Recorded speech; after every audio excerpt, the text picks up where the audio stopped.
Deal. Yes, fingers crossed indeed. All right. Well, I've got it at 2 minutes past the hour, and I want to be respectful of everyone's schedule. And so, good morning, good afternoon, wherever you are in the United States. I'm Timothy Yee with Green Retirement, and happy to welcome you to the session, one that I'm really looking forward to on Stinkin' Thinkin'. I know it says Stinking Thinking, but the way I first heard it, gosh, in 2002 was Stinkin' Thinkin'. So yeah, it's been a long time. We are recording this session. So two things on that. I will be sending it out through Dropbox in case anyone would like to have a review of that. But as you might gather, we need to read out some disclosure. That's always important. And with that in mind, I'm Timothy Yee with Green Retirement, a registered principal offering securities and advisory services through Independent Financial Group, LLC. IFG is a registered broker-dealer in San Diego and an investment advisor. Member FINRA, SIPC, Green Retirement, IFG, and Dr. Judith Wright and her organization are unaffiliated entities. We're not going to be talking about investments today, but I always like to say my favorite phrase, past performance is no guarantee of future results. Not sure what that has to do with stinking thinking, but we'll throw it in anyway. You know, folks, it was interesting. I read an interview with Tiger Woods, and this is really where I got my intro to stinking thinking, is that he admitted that when he has a 3 foot putt, sometimes a little voice in his head says, Tiger, you're not going to make this. You're horrible. You're the worst golfer ever. I'm like, Tiger Woods has it, and he called it the yips. And that sort of led me down this path. But I'm very pleased to welcome Dr. Judith Wright, an expert in the topic. Gosh, 1,000 media appearances, an appearance on Oprah.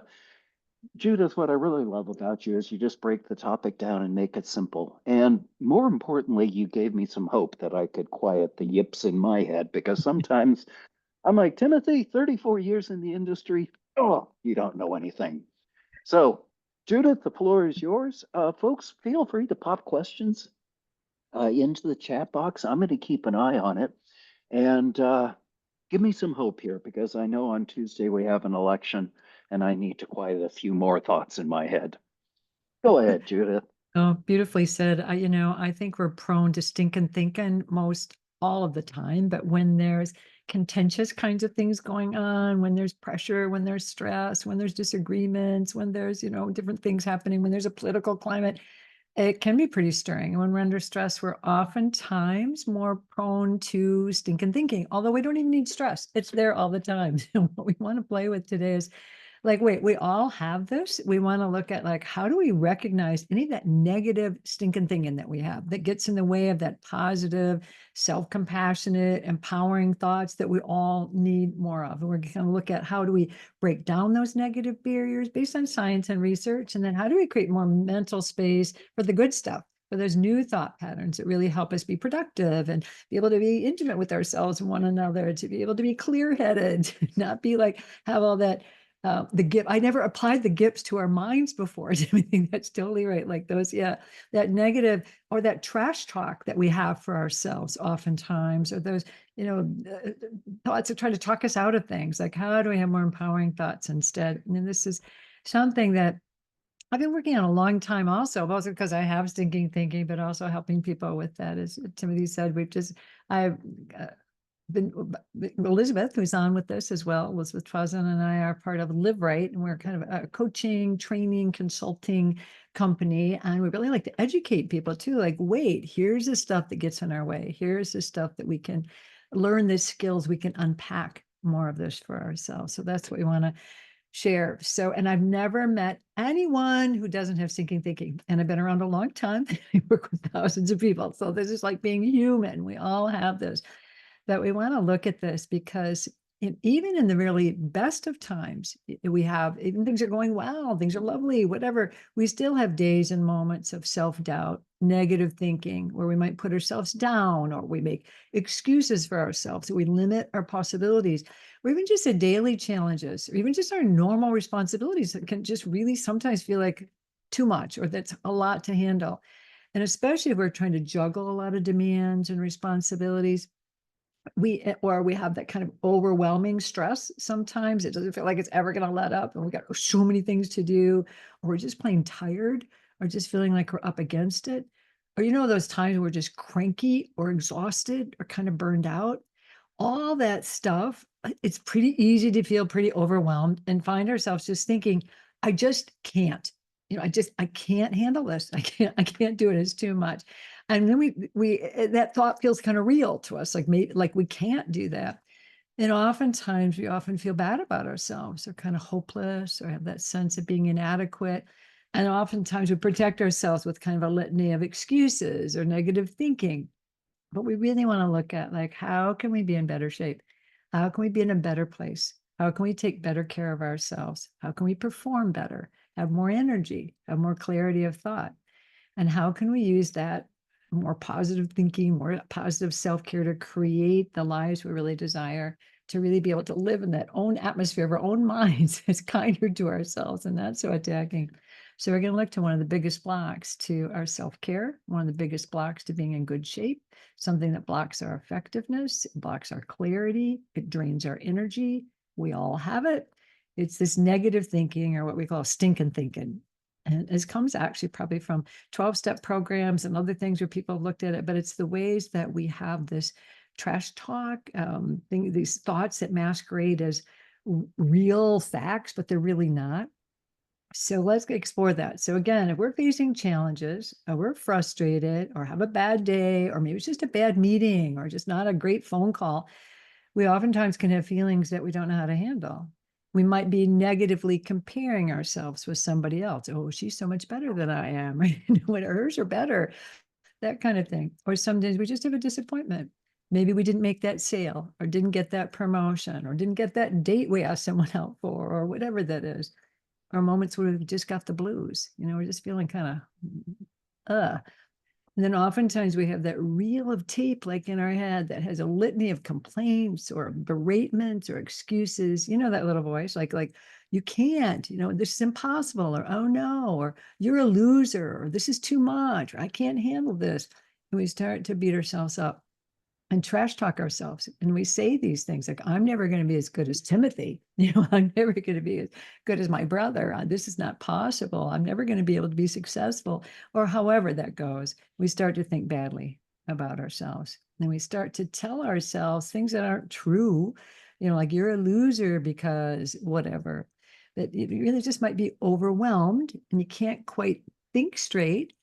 Or maybe you just didn't make that sales call. And again, you've got those voices like, you're never going to get this done. This always happens. You're not up to this.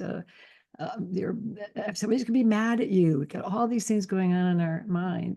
Or sometimes we make excuses. And that's a form of stinking thinking too. Like, oh, I just don't have enough time. Or I didn't have the opportunity. Or I'm too tired, or I'm too old, or I'm too weak, or I'm too stupid, or I'm too whatever.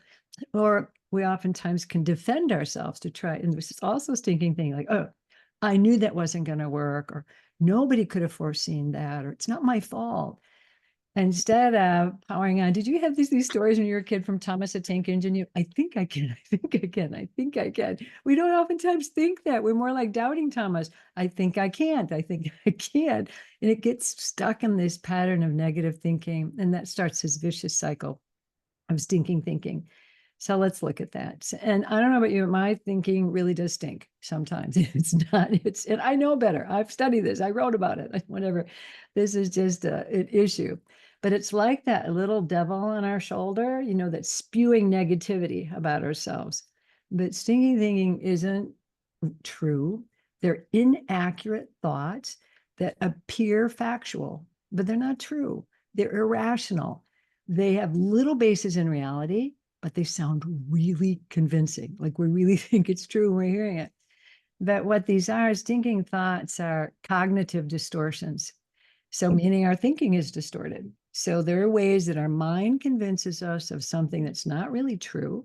And these inaccurate thoughts are usually used to kind of reinforce kind of negative thinking or emotions that are difficult to be with, because we're telling ourselves things that sound rational and accurate, but they only really serve to keep us feeling bad about ourselves. and actually disempower us and keep us from being as productive or as clear or as open or as caring as it possibly can be.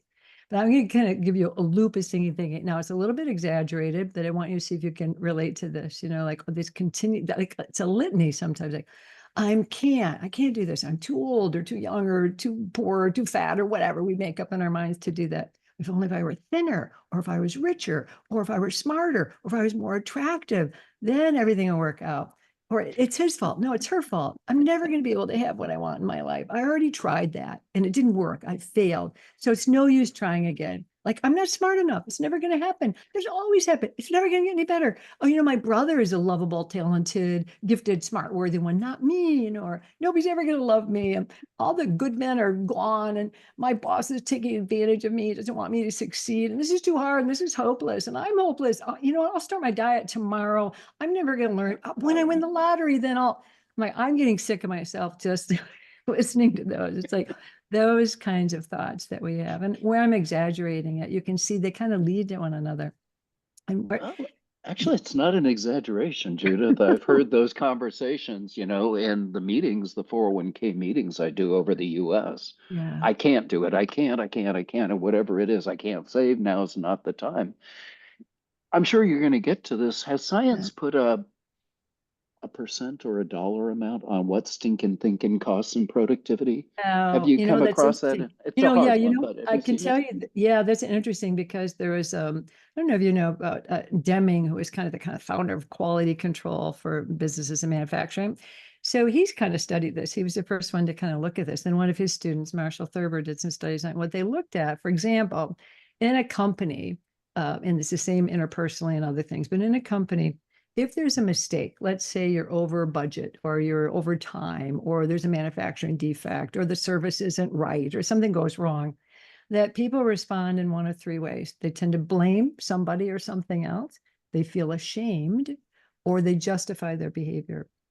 And what they looked at is that when you do any of those three things, which are all forms of stinking thinking, you have a 94% chance that nothing will change and things won't get better. It's only when we kind of clean that up and take more responsibility and use that energy for what could I do differently instead? How could I not, what do I do? Then you've got this chance of change.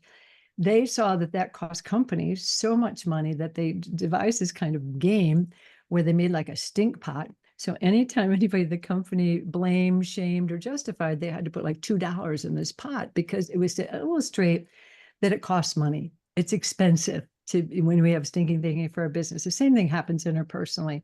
We do this with families sometimes. They make a stink pot for the whole family. Mom, you just blamed, you just whatever. And then you use the money for something fun. Maybe it's a big party or whatever, but where it doesn't exactly totally answer your question, but that's what the research has been on it to me. That really does cost a ton of money in businesses, companies, organizations, but in our own life and our own productivity, our own sales, whatever it is our lives are about. So yeah, No, it's very costly, helpful. Thank you. No, I very appreciate that. costly. It did remind me about the funny commercial with Budweiser, and they had the swearing pot. Maybe towards the end, I'll post that Right. video and everybody can have a giggle about it. But yeah, that's a Yeah. good idea, though, a stinking pot. I Well, like it it. kind of helps because it makes you conscious. Oh, this has a cost to me. And I don't know if you've ever read Paulo Coelho, but in his book, The Alchemist, he talks about how this, stinking thinking is being mean to ourselves. It's actually very costly. And he had people do this. Let me have you do that. So take your thumb and take your first index finger and dig that nail into the cuticle bed of your thumb. It doesn't feel good. It hurts, not hurt terribly, but it hurts. And he said, every time you have one of those thoughts, do that to make real that it's painful, to make real that has a cost to you, that's not good for you. It's hurtful to you to have those thoughts. That was his way of keeping conscious about it. So, people know about these kinds of things. And I'm going to give you other things other than hurting yourself to deal with this. But yeah, all right. But just to get it does have a cost personally and professionally. And partly stinking thinking comes from our mistaken beliefs that, and according to Alfred Adler, who's one of my heroes, he was a contemporary of Freud, an amazing man who understood humanity. He said we all have these core mistaken beliefs, and the beliefs develop in four different areas: our beliefs about ourselves, our beliefs about the world, what the world is, the beliefs about what the world expects from us, and what we expect from the world. And we create these beliefs from all the programming, conditioning we have, and all the warnings and mistakes, and even lies that we're told about ourselves over the years. The beliefs about ourselves, like, I'm not good enough, or I'm not lovable, or I'm not worthy, or I'm no good. I'm alone and on my own. I'm not okay. I'm insignificant. Something's wrong with me. And those beliefs are every single person has something like that, even if it's just unconscious. And that's what one of the things Alfred Adler helped us realize, which is, wow, this is really, we all have this sense, we talk about imposter syndrome, or people going to find out there's something wrong with this. There is this sense of inferiority. And Alfred Adler is the person who came up with the words inferiority complex. And he's, we all have it. He said, and I may say this later too, he said, it's like, if you think somebody doesn't have an inferiority complex, you just don't know them well enough. Because if you really get to know someone, we all have that sense that there's something not quite okay about us. And then we have beliefs about the world, like, the world is scary, or there's not enough resources. There's scarcity. There's not enough time, not enough money, not enough love. The world's hostile. People are out to get me. There's not enough for me in that way. Resources are scarce. Those people have ill will toward me. Those kinds of beliefs about the world. And those mistaken beliefs and false assumptions of ourselves and about the world spawn stinking thinking. And that prevents our conscious critical thinking. And it keeps us stuck in those negative self-fulfilling prophecies. That's what limits us, limits our potential, our experiences of intimacy, our success, our productivity, our performance, our being able to be present and be in relationships with one another. It keeps us from achieving what we could. And it discourages us from becoming who we could become, it discourages us from taking risks. It discourages us for being able to be more vulnerable. And we can use these thoughts to actually talk us out of pursuing more in life before we even get a fighting chance. So I'm hoping I'm not the only one that's identifying with this, because this is pretty No, I mean, common. your comment, Judith, about the world is hostile, the world is out to get me. Um, Sadly, I am seeing a fair amount of that in the press. yeah. It seems to be running campaigns. And early on in my career in financial, somebody said, well, make sure you sell leading with fear. The world is out to get you, and I have the solution. And I found Yeah. myself sitting in, my Yeah. basic securities class saying, no, that's not how I think. I They don't like selling from fear, but it seems to be common. No, it is, and the whole thing in journalism, if it bleeds, it leads. The things that are problematic is what's out there. The thing, if someone's scared, then that's going to make them buy this, do this. And advertisements a lot in media. It's like there's something wrong with you. And if you buy this, do this, then you'll be okay. So it feeds on that scarcity. And it reinforces that, which is really problematic. We don't have a lot of messages that are saying you're wonderful, you're okay the way you are, life is good, the world is a beautiful place. We don't have a lot of good news channels and things that really, which is out there all the time too, but we don't have that in the way that we really deserve and that we need. So yes, Hello. in our culture reinforces this, is what you're saying too, Tim. Oh, yeah. Yeah, definitely. No. Oh, what's up? I'm sorry, Jennifer, I might need to let me just pop mute. There we go. So, Great. yeah, I know. no worries. But yeah, you're right. It's unfortunate to say that is true in the press. If it Yeah. bleeds, it leads, and people seem to want to look at something like, "Whew, thank God that's not me." And No, and I think I'm maybe that comes from our mistaken beliefs too. If we don't think that we're okay or not enough or whatever, we sometimes feel better by thinking somebody else is worse off than we are, or that we're better than somebody else. That it's kind of a way we try to compensate, but it's not a way that serves us or serves our world. So that's partly why this is a big issue. We have a mm, stinking thinking world, I think, Timothy, in media. And yeah, it's very much that way. And a lot, good. a lot of our leaders sometimes think, leading from fear and scarcity rather than this sense of okayness, and we're kind of trained that way. Yeah, but I think a message of hope can, a justifiable hope, not Pollyanna Yes. silliness, but here Yes. is a path forward. Yeah. It reminds me of FDR and his fireside chats, and we have nothing to fear but fear itself, and on we go. We No, can do true. this. Yeah. We can do this and we can even deal with our fear. Our fear isn't the enemy. It's how we deal with our fear is an issue for us. So it's and sneaking thinking oftentimes come up when we're scared, which it's really triggers that, which is what we'll look at a little bit more. We're going to look at some of the forms that stinking thinking takes. It's like, I think you can recognize some. There's a ton. I'm not going to go into all of them, but it takes a lot of different forms. And one of the first ones is overgeneralizing. Like when you see negative event as a never ending pattern. This is when we think like all or nothing. It's like it's black or white. There's no gray. There's nothing in between. Or we magnify things and blow things out of proportion. Or we have that sense, I can't do this, or I won't do that. Or we have that always never thinking, this always happens, this never happens. That's all examples of overgeneralizing. There's another category of jumping to conclusions, irrational conclusions. This is where we make conclusions without any evidence.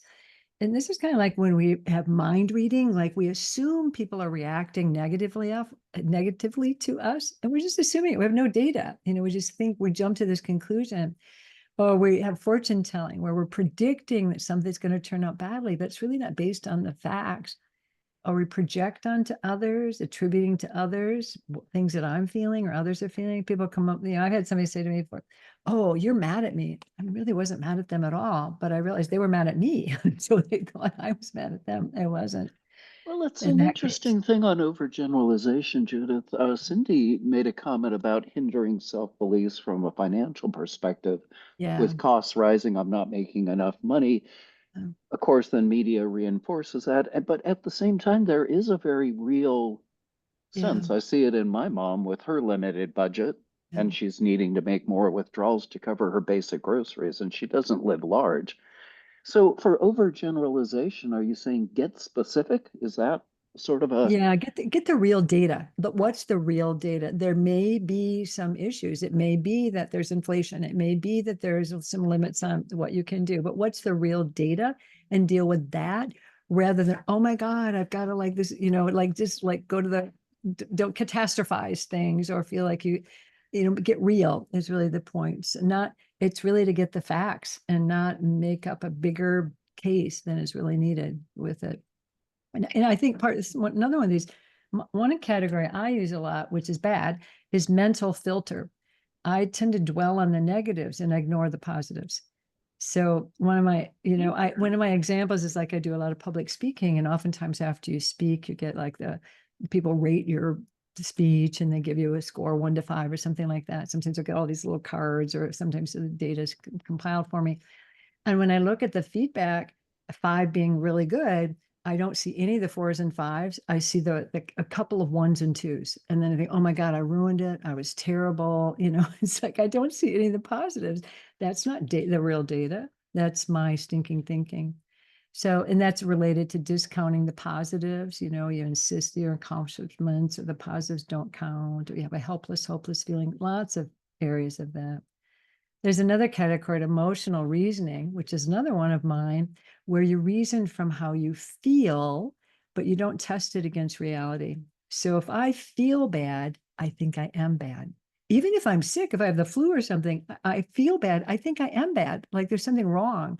Or when I'm feeling particularly vulnerable or kind of raw, like after a big media interview or a big speaking gig or a big meeting with a big client or something, I feel vulnerable oftentimes, kind of raw, kind of exposed, but I think then I did something wrong, like I was terrible. No, I'm just vulnerable. And my husband has to help me with that. You did great. You just are feeling kind of raw. And you think that means something was bad. No, it was great. You just are vulnerable. And that actually helps with that. So all the things, some should statements are another one. When we should all over ourselves, you should do this, you shouldn't do that, you must do this, you have to. And blame and shame, same thing we talked about, blaming yourself for something you weren't entirely responsible for, or blaming others, overlook your own contribution. Looped thinking, when you get obsessed about something, you can't get it off your mind. It goes around and around and around and around. These are all stinking thoughts and ways of looking at this. And if it sounds like a lot, it's because it is. That's not even all the ways it shows up, but just to kind of see the commonality with this. I want to add a little bit more to this because we're saying stinking thinking, but it's more than our thoughts that can stink because sometimes it's not just our thoughts, but it could be kind of like visions or feelings or moods or sensations, which are also those unconscious responses to your mistaken beliefs. Like you might have a sense of dread. I wake up in the morning oftentimes with a sense of dread. That is a stinking thought way of starting my day. I'm scared about things in my day, but I don't have to have a sense of dread. That's a stinking thought in a way. Or you might have a heaviness in the pit of your stomach. Or maybe you're just irritable, got an irritable mood. Or sometimes people can feel kind of ungrounded and kind of, whatever, or any other sensations or moods. They can be stinking thinking and that don't exactly have this concrete thought, but there's still unconscious responses to those mistaken beliefs that we have, those limiting beliefs. And again, these can bring that emotional reasoning. When we feel bad, we think we are bad, or we think feelings other than joy. If we feel afraid or hurt or anger or sad, we think we're bad. No, all feelings are good. They're just uncomfortable. It doesn't mean there's something wrong with us. It means we're human. And that's what we don't always understand. One So thing I'd say, folks, it's important for me, and part of it is I have to, but I every morning I'm out walking. The great. dog needs to go outside, but Yeah. I really try to surround myself with positive messages. I have a bunch of friends who check in and they're just telling me how their day is going. Sweet. And so I jump on, I respond to those. I message people I haven't heard from, and then I work out. And this is Great. not something everybody can do. I'm not saying go out and buy a dog and set up a gym in your garage like I have, but I also, my stinking thinking says, Timothy, if the gym is 3 blocks away, you won't go. But at least with the garage, I have no excuse. I No can walk excuse. 10 feet. Yeah, I can do 10 feet. And You could once I'm in even, the garage, oh, all right, I'll do it. And I feel yeah, better. So no, walking the it's dog, right. talking to people, yeah. But I have stinking thinking about working out. I never want to work out, but I remember I actually enjoy the feeling when I'm working out. I have to remember the feeling of that, not my stinking thought. I have to separate that out sometimes. I don't look forward to it. And yet when I do it, I'm really glad I'm doing it. So try to remember that. And I'm also seeing what Cindy's saying. Oh my gosh, stinking thinking in the middle of the night or keep you awake, or you wake up and you can't go back to sleep. It's really dangerous, like 2 a.m, or you're trying to get to sleep and every undone thing and beat up. I've when I give you some of the tools at the end, I keep a little pad of paper, a little journal next to my bed. And then I use these tools to unlock that at nighttime so I can go back to sleep because we need a place to sort that through. So yeah, I hear that. I'm with that as well. So how to shut off our brain from that negativity. And I think if we look at, I think we understand how harmful this is, but if we look at why it's harmful, again, stinking thinking is all the ways that we fudge or deny the truth. In a way, we're trying to escape from a deeper reality underneath. In a way, we're trying to take care of ourselves. Like we got fear or doubt or insecurity underneath, and then it triggers stinking thinking. And when we let those stinky thoughts and feelings and beliefs fester, we start to live in a fictional, powerless world where we do have low motivation and hopelessness. It makes it real in a way. We get stuck in patterns of these thinking thoughts. We unnecessarily limit the possibilities in our lives. And not to mention, we just kind of feel bad. We feel like crap oftentimes when we've got this all going around. So there's also these stinking thinking patterns can become these tactics and ways of being and kind of personality traits, kind of in a way, patterns of behavior and defense mechanisms. I'm just going to list these. I'm not going to go into it, but you'll recognize them. We can get patterns of avoiding things in life, minimizing a sense of superiority, being passive aggressive, having a sense of self-pity, manipulating, or just plain lying. And these tactics, this is like a bundle of stinking thoughts. It becomes like behavior patterns. They negate our need to change and they keep us in denial that our thinking errors exist. Yet these tactics negatively influence our thoughts and our actions because we use words then and phrases that bias our expectations and influence our behavior. And it fosters a bad way of thinking that makes you believe then that you're going to fail, that bad things will happen to you, that you're not a very good person. None of that thinking is valid, but it keeps us mired in those unproductive patterns It that becomes a keep us down. self-fulfilling prophecy, would you say, It Judith? totally, I knew it was totally. going to happen. Oh, look at that. I'm right. And then do Yes, I? we create that habit unconsciously. Yeah. I think I'll go into that in a little bit. I might have a slide coming up that we can look at that a little bit more, because you're totally right with that, Timothy. We make it. So if we can, rather than, I'm kind of giving the bad news of this, but what could be, we can learn to decode our sinking thinking. We can figure out what triggers it. What are we truly feeling? There's a positive intention behind that stinking thinking. What do we really truly yearn for? What is it that we really desire that we could go for more directly? How do we meet that yearning directly? So stinking thinking takes up so much of our time and mental space, but we can minimize that. We can start to create more space for more empowering and more self-compassionate thinking. If we can unlock what's underneath that stinking thinking, we can develop more understanding and acceptance of ourselves, and even more self-care, more self-love. We learn more self-compassion. And this is one of the real tickets to this, learn to treat ourselves with more kindness, more acceptance, more affection. And when we do, the studies are amazing, that we create inner strength and resilience that actually contributes to our health and our well-being. It increases our motivation. We stop being so helpless. We make less excuses. So it's just like, it's big, and it keeps us motivated toward goals that have higher and higher standards for ourselves, which is interesting. It increases our sense of personal responsibility, and we have way higher performance. When we treat ourselves well, we perform better. When we're kind to ourselves, not only do we feel better, but we actually become better people, and we live better and healthier lives. So there's so much research on self-compassion. I'm going to kind of speed through this, but to kind of realize, wait, this really matters to treat ourselves more kindly. And how do we do that? But when our relationships improve, when we treat ourselves more sweetly with self-compassion, because we're easier to live with and we're easier to work with. And we're more compassionate with other people when we're more compassionate with ourselves. We have greater altruism. We have greater forgiveness of others. Not only that, our health and our well-being and our performance improves. We start to handle stress better. We're more resilient. All of our feelings of overwhelm decrease. I think I was maybe behind where some of our, see that we're a little happier there. So our body image improves. We stop being so mean to ourselves about our bodies. Like if you look at this woman, she's not saying, "Oh, look at that cellulite, look at those thighs." She's saying, "Hey, no, I feel okay about myself." When we treat ourselves more sweetly, our body image shifts. It boosts our well-being, decreases our anxiety. So all of this is really worthwhile for us. We decrease our smoking or drinking, the numbing of our feelings, if we're kinder to ourselves. It counters rumination, that goes on in our heads, where it really slows down. Our performance improves. We have more stick-to-itiveness, more motivation, more willpower. It decreases procrastination. And it helps us to develop greater perspective and better decision-making that we all could use a lot more of, now and always.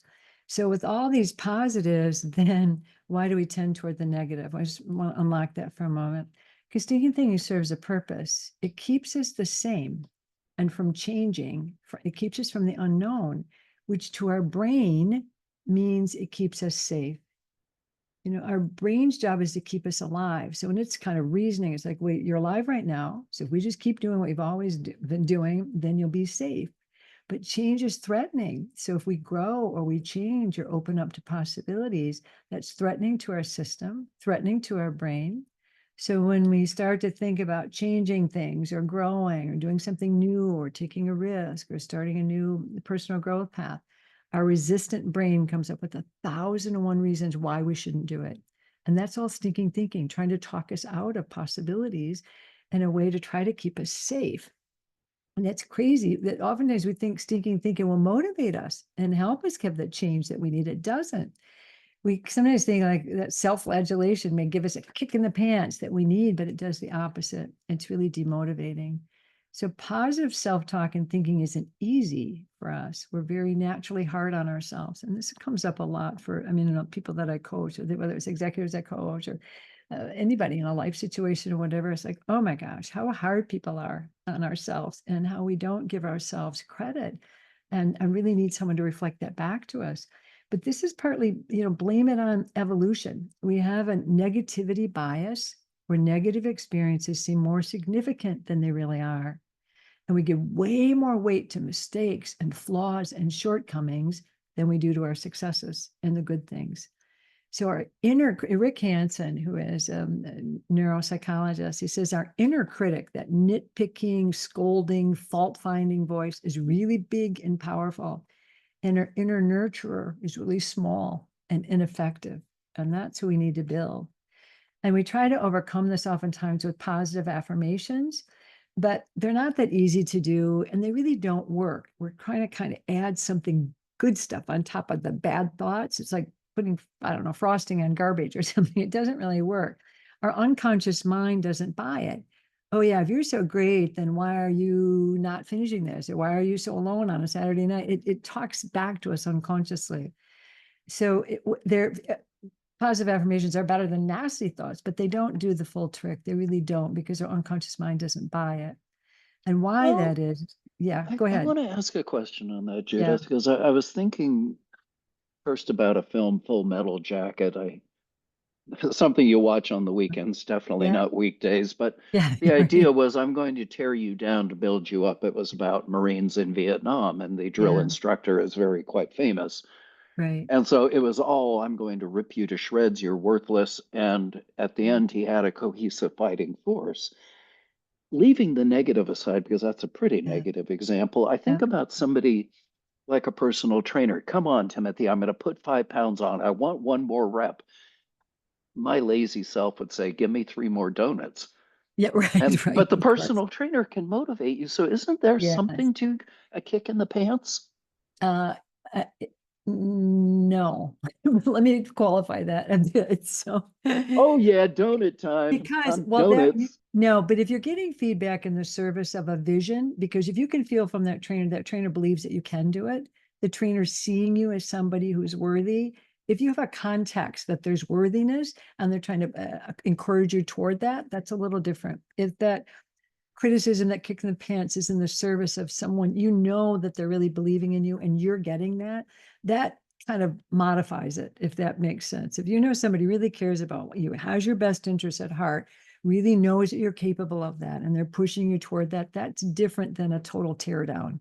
And oftentimes when we tear ourselves down, we're not holding that we're beautiful, wonderful people capable of this. We're just tearing ourselves down. So yeah, that's the context that makes the difference with it. So well put. So I think, one of this thinking thing, again, it comes from that inferiority complex we talked about from Alfred Adler, that, I'm not okay, I'm not good enough. And then that feeds it. We'll use this to look at this. So every lapse, then every mistake, every failure, not meeting our goals, whatever feeds that mistaken belief. It's like we're really like, oh, yikes. So this inferiority is there. So then we look for evidence in a way to make it true. So it's if we're unconsciously looking for this evidence, like, see, like, oh, all these positive things happening for this girl. And then what does she do? One person says something negative. It's true. I'm a failure. It's like, wait, we're looking for evidence and not seeing the good that's there. This is a self-fulfilling prophecy that you were talking about, Timothy, earlier. So we'll look at this for a minute. So if we act in a certain way based on our limiting beliefs, that's the B one, that's our limiting beliefs. So like if I believe I'm not good enough, then I'm going to act that way. I'm going to carry myself like that. I might be timid in a meeting. I may not speak up. I may not express myself. So I act in a way that's kind of limiting because it's based on that belief. Then that interacts with someone else's beliefs. They see my timidity. I'm not speaking up. I'm not presencing myself. And they are believing about me, well, this person doesn't have much to offer. So they may act to me and they may not respond to me. They may not ask me questions. They may not, treat me like I'm not the most significant person. So they ignore me or whatever. And that reinforces, see, I knew I wasn't good enough. See, I knew I wasn't there, because we create it. And it didn't have to be that way. And we start getting addicted to these negative ways of being. I'm not going to go too much into it, but we actually, there's evidence now that even when we start to feel good about ourselves or have a sense of hope or optimism, we often then think a stinking thought to bring back this addictive, it's a neurochemical wash of that negative mood state that we get so used to, that we're addicted to, we actually miss it unconsciously when it's not there. And we have this stinking thought to bring that bad feeling back, like, oh my gosh, so we have to break this cycle. So we really want to be able to look at, like, what do we do? What can we do? How do we have that more kind awareness for ourselves? How do we have more self-compassionate thoughts? And what happens if we could treat ourselves with more self-compassion? So I look at that for a moment. So it's really like, what is that instead of thinking? So it means becoming aware of what we truly yearn for.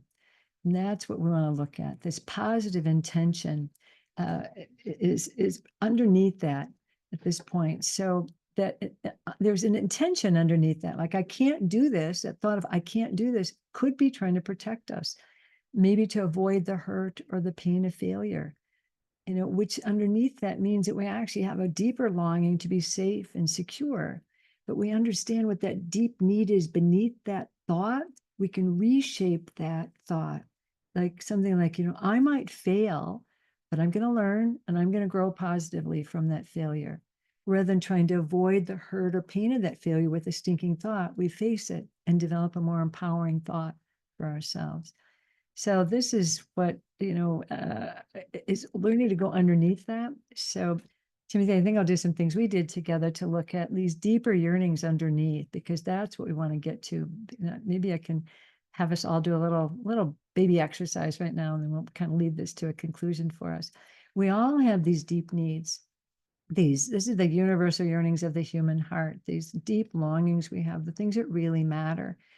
And if we understand that that's even, believe it or not, it's underneath our stinking thoughts. We're having stinking thoughts trying to protect ourselves, but it covers up this deeper need that we have so we don't meet it directly. Oftentimes our stinking thinking is actually trying to protect us, to keep us secure, to try to keep us from a risk or getting hurt or being afraid of something, but it's not how we want to be able to deal with life.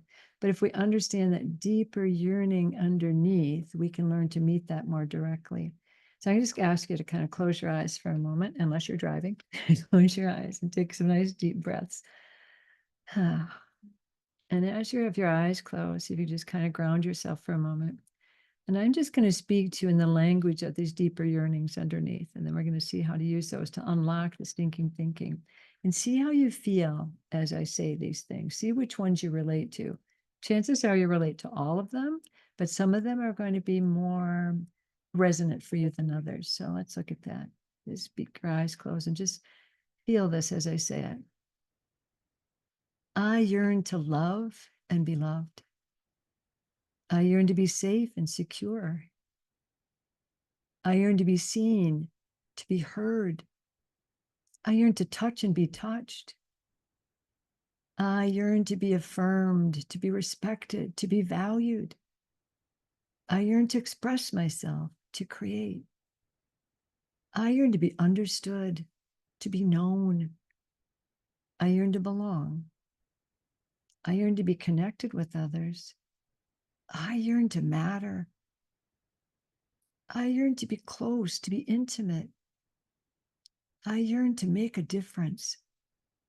I yearn to fulfill my purpose. I yearn to do what I came here on earth to do. I yearn to connect with something greater than myself. Just be with some of those and see what pops up for you. Perhaps it's yearn to love and be loved, to matter, to make a difference. What are those for you? See what pops up. Probably all of them matter, but some will matter more to you than others. And now take a nice deep breath and open your eyes and come on back. And then you can either say out loud or put in the chat, what are some of the yearnings you relate to?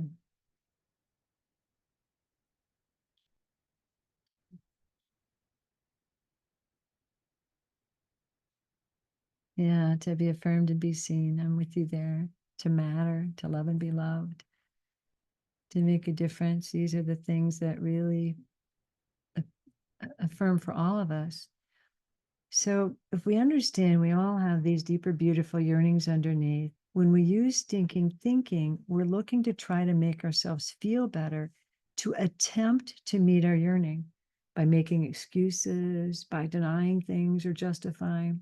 We're trying to unconsciously take care of ourselves, but indirectly.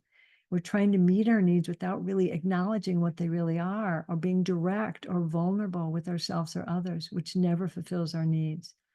So we start to look at our stinking thinking and our mistaken beliefs, we can see some of those deeper yearnings we need to fulfill. And if we can meet those, we can work toward really getting what we call rematrixing, building new pathways and more empowering, compassionate, affectionate, loving thoughts for ourselves to stop that mistaken beliefs and stinking thinking in its tracks. So I'm going to give you some tools to kind of break down that mental barrier of stinking thinking, overcome the stinking thinking, and make the space for more self-compassion and positive thoughts. So the first one we need to do is we need to catch it. We need to be able to catch that we're having stinking thinking rather than just having it be running in the background. We have to catch it. Notice when you're having a stinking thought or one of those moods. Maybe you can even recognize the categories that are coming up for you in that way. Some of to recognize that you're letting your limiting beliefs cloud your view and prevent you from taking care of yourself. See, stinking thing is so pervasive, we think it's like normal. This is just how it is. It's how we think. If we can catch it, oh no, that stinks.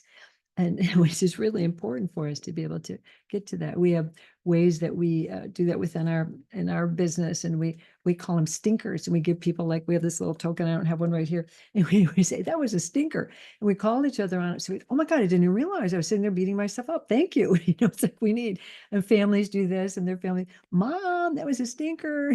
Dad, that was a stinker. You said something wasn't true. But and having people, enrolling people to help us with that in a caring way, to really catch it. That's number one, catch it. The second one is to unlock it. So that what happens with that is to kind of get to some of these questions underneath, like to really look at like unlocking it. So what am I feeling? Am I scared? Am I angry? Am I hurt? Am I sad? Be aware of the feeling that you have. There's usually always a feeling that that we're not comfortable with, that triggers that stinking thinking. And then looking underneath that, what is my yearning underneath that? Am I yearning to be safe? Am I trying to be understood? Am I trying to get some comfort with some of my negative self-talk? What am I really needing underneath this? And then, what do I do instead? Looking underneath that, like, are there other ways that I could meet this yearning? What can I do? So then once we kind of unlock it, like, be a little aware, there's a feeling underneath it. There's a yearning underneath that stinking thought. And then after we unlock it, we need to attack it.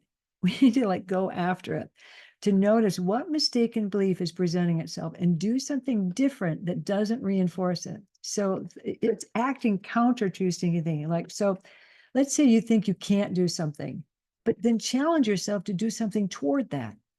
If you think you're unworthy, do something different. Like, really treat yourself with more compassion, do something beautiful for yourself in that moment. If you're thinking that you're alone and nobody cares and whatever, call someone. If you think you're unloved and you need to, then ask your friends and family to reassure you. If you think you don't matter, then ask for feedback from others. What do I mean to you? If you think you're too tired or too busy or too whatever, do it anyway and see what happens. It's acting counter to that mistaken belief. So do the opposite of what that belief is telling you. Take a little step that kind of attacks it, so you can prove to yourself that you really don't deserve that you actually are much more worthy. And then the next thing is to really kind of learn to rethink the stink. Is really to learn to talk more kindly to yourself. And this is easier said than done in some ways, but this takes the power away from your stinking thinking. So what positive generative thought could I have instead? So looking to, like, how do I treat myself more kindly? Like, just like you make a mistake and you're beating yourself up, for example, just wait, I made a mistake. That's human. It doesn't mean I'm a terrible person. I can learn from this. I can do better next time. And in case you think this is kind of a thing that weak people use, it's not. The Navy SEALs found this kind of self-talk is the most effective thing that they use in increasing their recruit success in that difficult training. It's saying, you can do this. I know this is hard. We keep at this. We're going to be successful. And another way with this is to use your own name. Talk to yourself like you would a friend. So I do that for myself.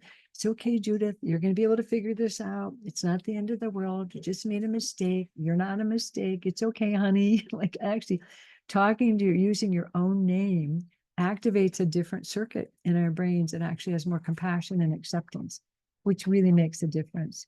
You know, the other sister, yeah, go ahead. One thing that I use, Judith, I've kept what I call a sunshine folder. It's comments given over time, client Lovely. letters, notes, thank yous. That's great. Anytime I'm really in the dumps, get out the sunshine folder, have a read. I And love then that. one that I took from the Stephen Covey training many 3 decades ago. uh, these were holistic reviews. How do people see me? Oh, And they this is were beautiful. anonymous.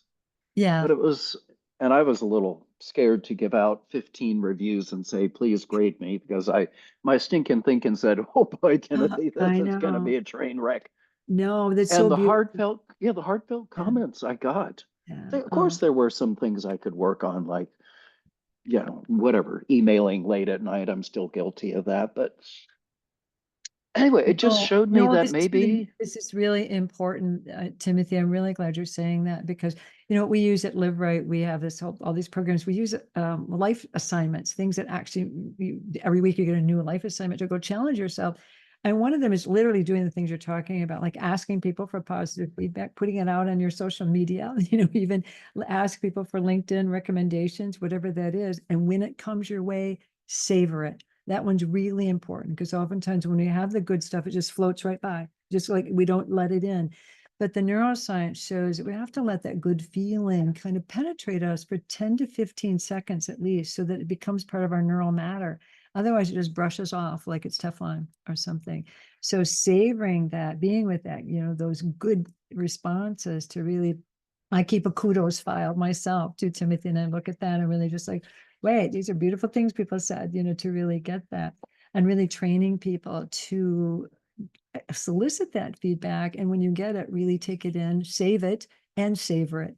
Really let yourself feel that. It's really, really important. So I think this is what trains us to be kinder to ourselves. And the more we do, that's why we use these assignments in our work as we're coaching.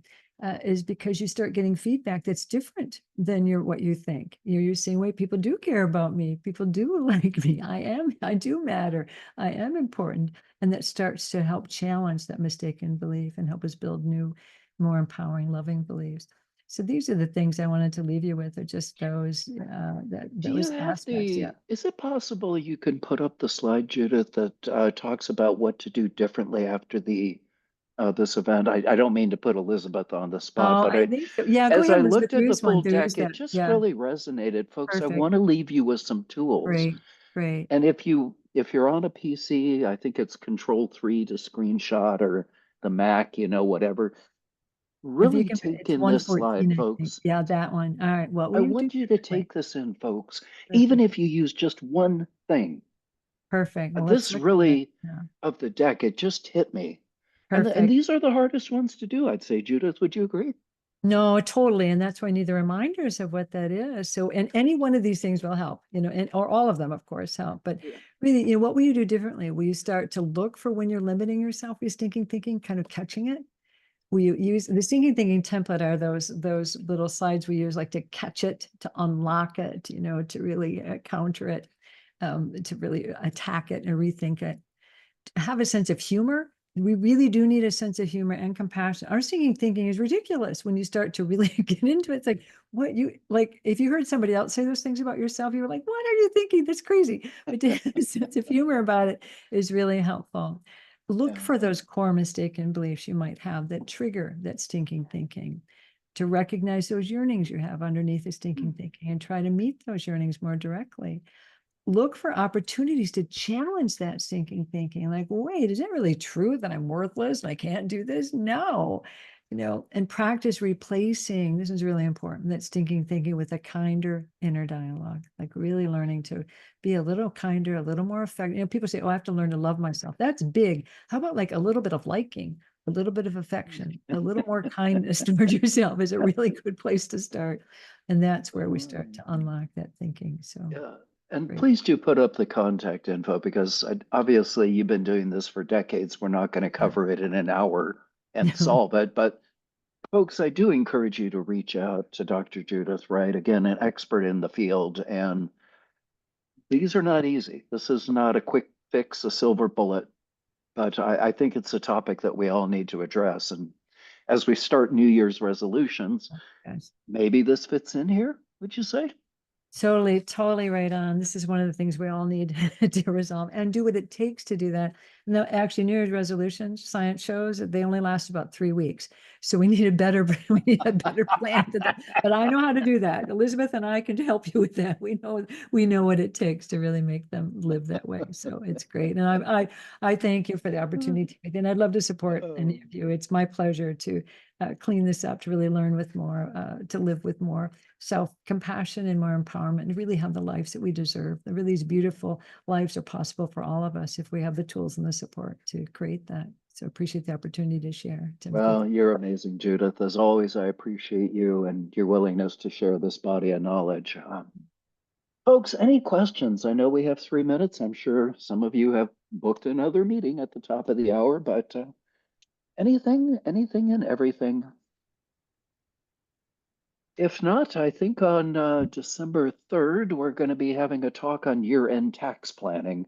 So we're going to switch gears, and that will be interesting. Thank you, Michelle. Appreciate the comment. All right. Well, thank you, Judith. Elizabeth, thank you for monitoring all that. I appreciate it. And folks, have a wonderful day and take care of yourselves. Bye for now.